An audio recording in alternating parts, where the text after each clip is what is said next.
जीवन में प्रायः हम व्यथित और व्याकुल रहते हैं, क्योंकि संपादित कर्म का परिणाम कभी सुख देता है तो कभी दुख। अनुकूल परिणाम आने पर हर्षित होते हैं तो प्रतिकूल परिणाम आने पर दुखी होते हैं।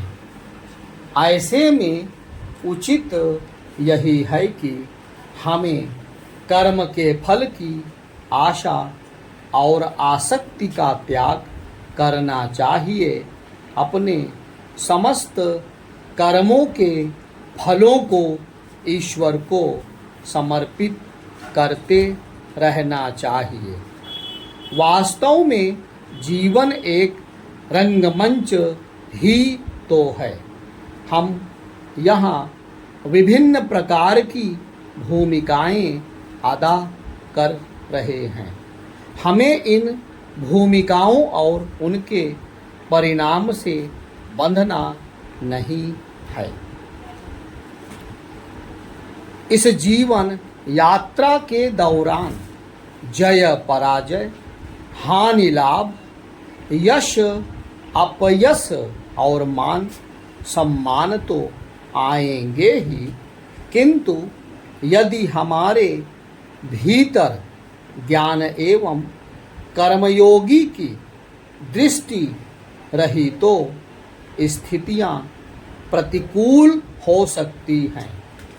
एक ज्ञानी अपनी ज्ञान दृष्टि से ही संसार को देखता है, इसीलिए वह विविध कर्मों में रत रहता है, लेकिन उसमें आसक्ति नहीं होती।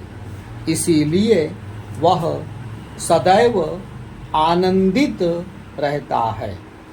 कर्म ही जीवन का आधार है। कर्म ही सृष्टि का आधार है। यदि हम अपने जीवन में शाश्वत सुख शांति चाहते हैं और लौकिक एवं पारलौकिक जीवन और भौतिक एवं आध्यात्मिक जीवन में खुशियों के रंग भरना चाहते हैं, तो हम निष्काम कर्म करते रहें।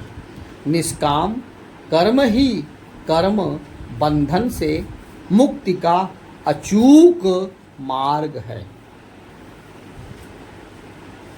जैसे ही हम स्वयं को खेल के परिणाम से जोड़ लेते हैं, तब हम स्वयं को उस कर्म के बंधन से बांध लेते हैं।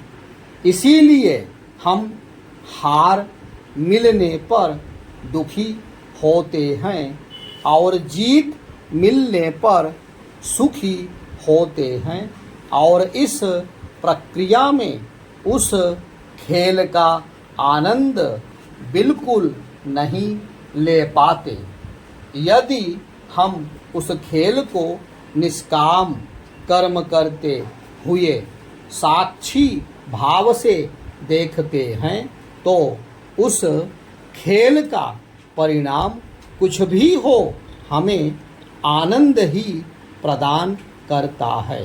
इसलिए सदैव आनंद प्राप्त करने के लिए हमें निष्काम कर्म की ओर प्रवृत्त होना चाहिए। किसी से आशा और अपेक्षा नहीं रखनी चाहिए, चाहे वह कितना भी निकट संबंधी क्यों ना हो।